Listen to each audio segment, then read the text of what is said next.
दोस्तों मात्र 14 दिनों के अंदर डोनाल्ड ट्रंप ने वो कर दिखाया है जो कि वो कह रहे थे। जी हां दोस्तों, पनामा कैनाल ट्रंप ने छीन ली है। जी हां दोस्तों, अब से कुछ ही टाइम पहले पनामा ने ऐलान कर दिया है कि जो डोनाल्ड ट्रंप ने कहा था हम वो सब करने को रेडी हैं। जी हां, और मुझे आज भी अच्छे से याद है अब से कुछ महीने पहले जब ट्रंप ने कहा था कि हम पनामा कैनाल वापस लेकर रहेंगे, तो ऐसे में उन पर पूरी दुनिया हंस रही थी। अमेरिका के लोग तो हंस ही रहे थे, इनके साथ साथ पूरी दुनिया की जनता, दुनिया की सरकारें हंस रही थी। उनका कहना था कि ट्रम्प तो जुगलेबाज है, वो कुछ भी बकवास करता है। कभी वो कहता है कि हम ग्रीनलैंड ले लेंगे, कभी कहता है कि कनाडा को अपना हिस्सा बना लेंगे, और कभी कहता है कि पनामा से हम पनामा कैनाल छीन लेंगे। ये सब होना तो असंभव है, लेकिन ट्रम्प ने राष्ट्रपति की शपथ लेने के 14 दिनों के अंदर ही ये संभव कर दिखाया है। आप आपकी स्क्रीन पर देख सकते हैं, पनामा के राष्ट्रपति ने ऐलान कर दिया है कि पनामा अब चीन के BRI यानी कि बेल्ट एंड रोड इनिशिएटिव इस प्रोजेक्ट से बाहर आ रहा है। अब वो एक्सटेंशन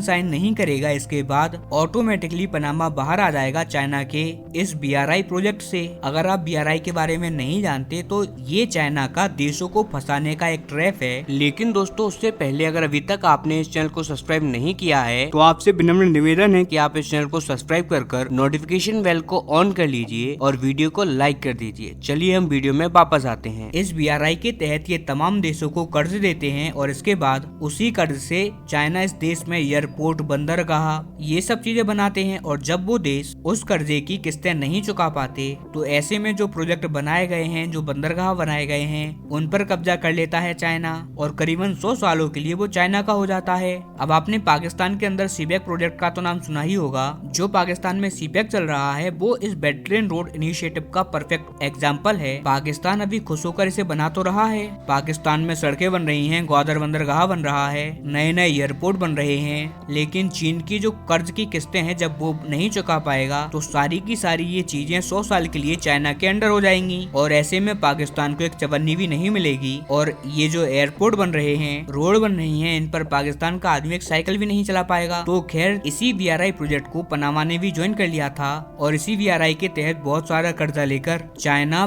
पनामा के अंदर बहुत सारा इंफ्रास्ट्रक्चर के प्रोजेक्ट बना रहा था। पनामा कैनाल से भी लेकर कई सारे प्रोजेक्ट थे और रिपोर्ट्स की माने तो चीन की कोशिश थी कि इस सबको इतना ज्यादा हैवी कर दिया जाए कि पनामा चाइना के इस कर्जों को चुका ना पाए। और जब चाइना का ये कर्ज पनामा नहीं चुका पाएगा तो पनामा कैनाल 100 साल के लिए चाइना के पास आ जाएगी। और ऐसे में ये अमेरिका के लिए बहुत ही ज्यादा दर्दनाक होगा, क्योंकि आप देखिए अमेरिका का जो ईस्ट और वेस्ट कोस्ट है ना, यही सबसे ज्यादा डेवलप्ड है। बीच का अमेरिका ये तो लगभग खाली पड़ा हुआ है, यहाँ पर कुछ भी नहीं है, ना ही जनसंख्या है और ना ही कुछ है। इसी वजह से अमेरिका में जब भी घरेलू व्यापार होता है ना, मतलब कि न्यूयॉर्क से कैलिफोर्निया के या सैन फ्रांसिस्को के किसी भी जगह पर पहुंचना है या कोई सामान पहुंचाना है तो 3 तरीकों से पहुंचा सकते हैं। पहले तो सड़क नेटवर्क के जरिए, या फिर हवाई मार्ग के जरिए, नहीं तो समुद्री मार्ग के जरिए। और अब अगर हम इन तीनों मार्गों को कंपेयर करें तो ये जो समुद्र का रास्ता है ये सबसे सस्ता पड़ता है। इवन अगर आप सड़क से सामान भेजोगे अमेरिका से ही तो ये समुद्री मार्ग के कंपेरिजन में 3 से 4 गुना ज्यादा महंगा पड़ता है। इसी वजह से अमेरिका के लिए ये पनामा कैनाल बहुत ही ज्यादा क्रूसल है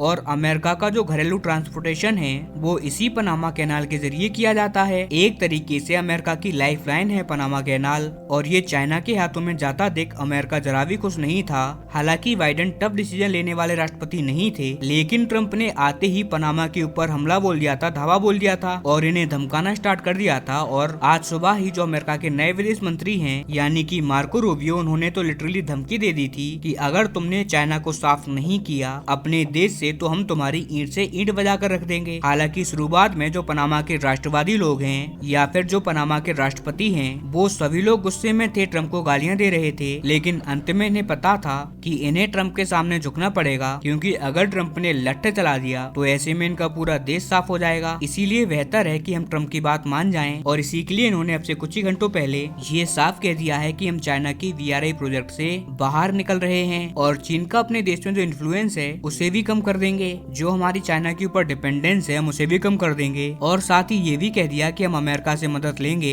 हमने जितना भी चीन से कर्ज वगैरह लिया है उसे चुकाने में अमेरिका ही अब हमारी मदद करेगा। कुल मिलाकर ट्रंप का जो मोटिव था वो सक्सेसफुल हो चुका है, क्योंकि पनामा कैनाल तो छोड़िए, पूरे पनामा से ही चाइना का सफाया हो चुका है और चाइना की 20 साल की कड़ी मेहनत पर मात्र 14 दिनों के अंदर ही पानी फेर दिया गया है। जी हाँ दोस्तों, चाइना 20 साल से कोशिश कर रहा था पनामा कैनाल पर कब्जा करने के लिए, लेकिन ट्रंप ने 14 दिनों के अंदर ही सारा प्लान मटिया मेट कर दिया। अब देखने वाली बात ये है कि कनाडा और ग्रीनलैंड को लेकर ट्रम्प क्या चाल चलने वाले हैं। जो भी होगा सबसे पहले आपको यही देखने को मिलेगा, इसीलिए इस चैनल को सब्सक्राइब कर लेना।